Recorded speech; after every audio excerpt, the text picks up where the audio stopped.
HRT is a therapy जो कि हम ऑफर करते हैं उन महिलाओं को जिनमें अर्ली या प्रीमेच्योर मेनोपॉज या नेचुरल मेनोपॉज है। हम चाहते हैं कि प्रीमेच्योर मेनोपॉज वाली लेडीज़ की बोन हेल्थ प्रिजर्व्ड रहे, उनकी बोन हेल्थ खराब ना हो, तो HRT का रोल आ जाता है। अगर नेचुरल मेनोपॉज के बाद किसी की स्लीप डिस्टर्बेंस बहुत ज़्यादा है, किसी की हड्डियाँ खोखली हो रही हैं जिसको हम ऑस्टियोपोरोसिस कहते हैं, तो इन सारी कंडीशंस में HRT का डेफिनेट रोल है। नमस्कार, सेहतनामा देख रहे सभी दर्शकों का बहुत स्वागत। सबसे पहले गुजारिश, सेहतनामा को अगर अभी तक सब्सक्राइब नहीं किया है तो सब्सक्राइब ज़रूर करिए। सेहतनामा को आप पसंद कर रहे हैं तो सब्सक्राइब करना तो बनता है। और आज बात HRT, हार्मोन रिप्लेसमेंट थेरेपी, क्या है, कब दी जाती है और क्यों दी जाती है, इसके फ़ायदे नुकसान सभी पर बात सीनियर गायनेकोलॉजिस्ट डॉक्टर सीमा शर्मा जी हमारे साथ हैं, उनसे बात करते हैं। बहुत बहुत स्वागत मैम। सो HRT, हार्मोन रिप्लेसमेंट थेरेपी, बहुत सुना है, दी जाती है क्या? सबसे पहले तो ये बताइए। राजेंद्र, देखो, जैसे कि नाम बताता है, it is hormone replacement therapy. तो किन लोगों को हार्मोन्स दिए जाएंगे जिनमें हार्मोन डेफिशिएंसी होगी, कब भी होती है? और ये जो हार्मोन डेफिशिएंसी है, मेनली HRT की बात हम महिलाओं के लिए कर रहे हैं। महिलाओं के जो रिप्रोडक्टिव लाइफ स्पैन है 15 साल से लेके 45 साल तक, तब हमारी ओवरीज एक्टिव रहती हैं और हमारी बॉडी में ईस्ट्रोजन और प्रोजेस्टेरॉन प्रोड्यूस होता रहता है। अब एक स्टेज आती है मीनोपॉज की, जिसके बारे में हम काफ़ी चर्चा करते रहते हैं। वो मीनोपॉज चाहे अर्ली हो, चाहे प्रीमेच्योर हो, चाहे अपने टाइम पे हो, नेचुरल मीनोपॉज हो। हमने कहा था अर्ली है अगर वो 40 to 45 हो रहा है, प्रीमेच्योर है अगर 40 से पहले हो रहा है, और एवरेज एज मीनोपॉज की 47 है। तो इन तीनों कंडीशंस में जब हमारी बॉडी ने अपने एंडोजीनस हार्मोन्स बनाने बंद कर दिए, उन हार्मोन्स की डेफिशिएंसी हो गई, उसको हम रिप्लेस करना चाहते हैं, तो नाम दे दिया हमने दवाई का HRT। So HRT is a therapy जो कि हम ऑफर करते हैं उन महिलाओं को जिनमें अर्ली या प्रीमेच्योर मेनोपॉज या नेचुरल मेनोपॉज है और वो उसके साथ कोप अप नहीं कर पा रही हैं। जैसे किसी को हॉट फ्लशेस बहुत परेशान कर रहे हैं, हम चाहते हैं कि प्रीमेच्योर मेनोपॉज वाली लेडीज़ की बोन हेल्थ प्रिजर्व्ड रहे, उनकी बोन हेल्थ खराब ना हो, तो HRT का रोल आ जाता है। इसी तरह से अगर नेचुरल मेनोपॉज के बाद किसी की स्लीप डिस्टर्बेंस बहुत ज़्यादा है, किसी की हड्डियाँ खोखली हो रही हैं जिसको हम ऑस्टियोपोरोसिस कहते हैं, तो इन सारी कंडीशंस में HRT का डेफिनेट रोल है। तो HRT इसलिए लेनी चाहिए कि क्योंकि मेनोपॉज के बाद आपकी हड्डियां कमज़ोर हो रही हैं, या आपको एकदम से पसीने आ रहे हैं, आपका मूड स्विंग हो रहा है, और कोई रीज़न भी होते हैं कि आप जैसे कह रहे हो कि एक 40 से पहले भी अगर पीरियड्स बंद हो जाए तो आप HRT देते हैं? यस। तो देखिए, basically it is the quality of life. हम कहते हैं कि हमारे लिए, महिलाओं के लिए, विमेन के लिए, हमने पहले भी डिस्कस किया, हमारा स्किन, हमारा हेयर, हमारा यूथ, सब कुछ बहुत इंपॉर्टेंट है। हमारा मूड, हमारी स्लीप, हमारे बोन्स, हमारे हार्ट की हेल्थ, तो ये सारी चीज़ों पे ये जो हमारे हार्मोन्स हैं इनका इफ़ेक्ट होता है।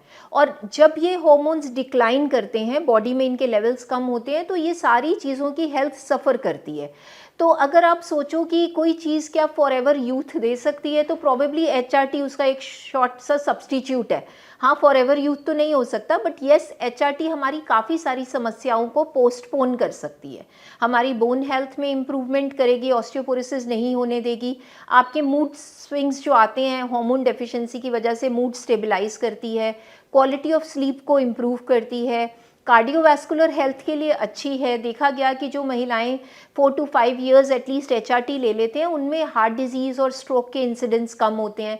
आपकी जो डिमेंशिया है, अल्जाइमर्स डिजीज़ है, उसको भी डिले करती है। तो हार्मोन रिप्लेसमेंट थेरेपी के काफ़ी सारे बेनिफिट्स हैं। अब इसे आप देते कैसे हो? हार्मोन रिप्लेसमेंट थेरेपी किसी भी महिला को ऑफर करने से पहले हम लोग उनकी कुछ बेसिक टेस्ट हैं और बेसिक हेल्थ है जिसके इवैल्यूएशन करते हैं। फॉर एग्जांपल, हमने देखना होता है कि आपकी ब्रेस्ट के कैंसर की कोई हिस्ट्री तो नहीं है, क्योंकि उन महिलाओं की जहाँ पे family history of breast cancer है, या कोई महिला खुद भी ब्रेस्ट कैंसर सर्वाइवर है, तो ये कॉन्ट्राइंडिकेशन है कि इसमें हम ब्रेस्ट कैंसर HRT ऑफर नहीं करेंगे।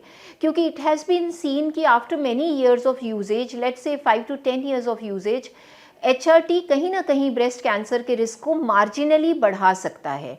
बट यहाँ मैं ये क्लियर करना चाहती हूँ कि हम स्मोकिंग करते हैं, हम बेबीज़ को ब्रेस्ट फीड नहीं करते हैं, delayed age of child bearing, ये सब भी ब्रेस्ट कैंसर के रिस्क फैक्टर्स हैं। तो HRT उनसे भी कम रिस्क करता है, स्मोकिंग से कम ब्रेस्ट कैंसर का रिस्क HRT बढ़ाता है। तो ये सोच के HRT को रिफ्यूज़ नहीं करना चाहिए कि मैंने सुना है इससे ब्रेस्ट कैंसर हो जाता है तो हम नहीं लेंगे, that is not scientifically true. तो HRT देने से पहले हम लोग ब्रेस्ट का मैमोग्राम करते हैं, चाहे अल्ट्रासाउंड मैमोग्राम चाहे एक्सरे मैमोग्राफी, दोनों ब्रेस्ट की, कोई भी ब्रेस्ट कैंसर या प्री कैंसर को रूल आउट करने के लिए।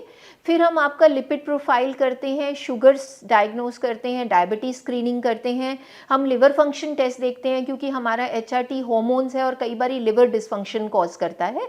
फिर हम आपका अल्ट्रासाउंड होल एब्डोमेन करते हैं कि आपके गॉल ब्लैडर में कोई स्टोन तो नहीं है या कोई लिवर डिजीज़ तो नहीं है। एक बार आपकी जनरल फिटनेस को असेस करके फिर हम हार्मोन रिप्लेसमेंट थेरेपी देते हैं। कैसे देते हैं? हार्मोन रिप्लेसमेंट थेरेपी कई तरह से दी जाती है, ये टैबलेट्स की फॉर्म में दी जा सकती है, आजकल पैचेस अवेलेबल हैं, वेजाइनल रिंग्स अवेलेबल हैं और क्रीम्स अवेलेबल हैं। सो ये 4 फॉर्म्स में हम हार्मोन रिप्लेसमेंट दे सकते हैं। अब जो हमारी टैबलेट्स हैं वो मोस्टली ईस्ट्रोजन हार्मोन होता है उनमें, बहुत लो डोज में, या फिर ईस्ट्रोजन और प्रोजेस्टेरोन का कॉम्बिनेशन होता है।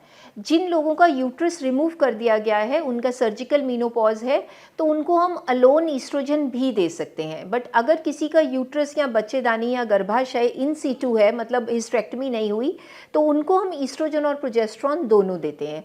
क्योंकि ये देखा गया कि अगर हम अनअपोज्ड ईस्ट्रोजन देंगे, ईस्ट्रोजन अलोन देंगे एज एन HRT, तो रिस्क ऑफ यूट्राइन कैंसर बढ़ जाता है। उसको न्यूट्रल करने के लिए हम लोग ईस्ट्रोजन और प्रोजेस्टेरोन का कॉम्बिनेशन देते हैं। तो ईस्ट्रोजन प्रोजेस्टेरोन दिया जाता है एज हार्मोन रिप्लेसमेंट, वो टैबलेट की फॉर्म में, जैसे मैंने बोला, या हम उसको कंटिन्यूस दे देते हैं या उसको साइक्लिकली भी दे देते हैं। जो यंग पेशेंट्स हैं, प्रीमेच्योर मीनोपॉज वाले हैं, उनको साइक्लिकल देते हैं ताकि उनको पीरियड आता रहे, सो दे आर हैप्पी कि हमें तो अपना टाइम टू टाइम पीरियड आ रहा है। फिर हम पैचेस दे देते हैं, ईस्ट्राडर्म पैचेस हैं, they are also very effective. उनके साइड इफ़ेक्ट्स जो सिस्टेमिक है वो कम है, पर पेशेंट को बेनिफिट पूरा है। फिर हम लोकल देते हैं क्रीम्स की फॉर्म में वेजाइनल ईस्ट्रोजन। जो पेशेंट्स को वेजाइनल ड्राइनेस तंग कर रही है, यूरोजेनिटल सिम्टम्स ज़्यादा हैं, हम उनको वेजाइनल क्रीम्स की फॉर्म में HRT दे सकते हैं। और दैट्स इट। रिंग की हाँ, रिंग्स भी हैं, vaginal rings are also available, estrogen के रिंग्स अवेलेबल हैं, वो भी कुछ कंट्रीज़ में एज एन HRT यूज़ किए जाते हैं। कितना लंबे समय तक आप HRT देते हैं? देखिए, HRT साल, 2 साल, 5 साल, अप टू 10 ईयर्स भी दिया जाता है। और जिन पेशेंट्स में प्रीमेच्योर मीनोपॉज है, उनमें till the age of natural menopause दिया जाता है। मतलब अगर किसी का 35 की एज में मीनोपॉज हो गया तो हम उसको 45 तक देंगे, तो 10 ईयर्स तक भी दे सकते हैं। किनको आप नहीं देते हैं HRT? So this is a very intelligent question. HRT उन लोगों के लिए कॉन्ट्राइंडिकेटेड है, मतलब कभी नहीं देना है जिनमें कैंसर्स की हिस्ट्री है, स्पेशली ब्रेस्ट कैंसर की। तो बहुत सारे कैंसर्स जो हैं वो हार्मोन डिपेंडेंट कैंसर्स हैं, उनमें जो हार्मोन रिप्लेसमेंट थेरेपी है वो नहीं दी जाती है। जैसे हमने पहले भी कहा, अगर फैमिली हिस्ट्री ब्रेस्ट कैंसर है या पेशेंट खुद ब्रेस्ट कैंसर का सर्वाइवर है, कुछ ओवरी के कैंसर्स हैं, कुछ ब्रेन के कैंसर्स हैं जिनके आजकल सर्वाइवर्स हैं, क्योंकि हमारा इतना अच्छा कैंसर का ट्रीटमेंट पॉसिबल है कि बहुत सारे पेशेंट खुद कैंसर सर्वाइवर्स हैं, पर उनमें हार्मोन रिप्लेसमेंट थेरेपी जो है वो ऑफर नहीं करी जाती है। किन बातों का ध्यान रखती हैं आप HRT लेते हुए? HRT लेते हुए थोड़े से साइड इफ़ेक्ट्स जो इसके हो सकते हैं, हमें उनका ध्यान रखना है। एक कंडीशन है जिसमें ब्लड्स में या वेन्स में ब्लड क्लॉट हो जाते हैं, जिसको थ्रोम्बोसिस कहा जाता है। तो उसके लिए ध्यान रखना होता है, पेशेंट्स को भी समझाना होता है। अगर उनका कोई भी रिस्क फैक्टर है, again HRT is not to be offered. तो स्मोकिंग उनको मना किया जाता है कि स्मोकिंग थ्रोम्बोसिस के लिए भी रिस्क फैक्टर है, ब्रेस्ट कैंसर के लिए भी, तो उस चीज़ का ध्यान रखना है। और टाइम टू टाइम अपना डॉक्टर के पास सर्वेलेंस पे रहना है। Every 6 months to a year हमने अपने जनरल हेल्थ चेकअप्स जो हैं वो करवाने हैं। और कोई इसके side effects? Side effects as such तो नहीं है, वही है कि जो इसका एसोसिएशन था विद ब्रेस्ट कैंसर और अदर कैंसर्स, बट अगर हम समझ बूझ के जुडिशियसली ऑफर करते हैं अपनी सारी इन्वेस्टिगेशंस करके, then HRT can be considered a very safe therapy. इसको एक सेफ ट्रीटमेंट के तौर पे हम एक्सेप्ट कर सकते हैं इन मीनोपॉजल वुमेन। इन शॉर्ट इसके फ़ायदे जाते जाते? देखिए HRT का सबसे अच्छा, जैसे मैंने कहा कि ये आपके यूथ को प्रिजर्व करने में हेल्प कर सकता है और आपकी क्वालिटी ऑफ लाइफ को बहुत इम्प्रूव कर सकता है।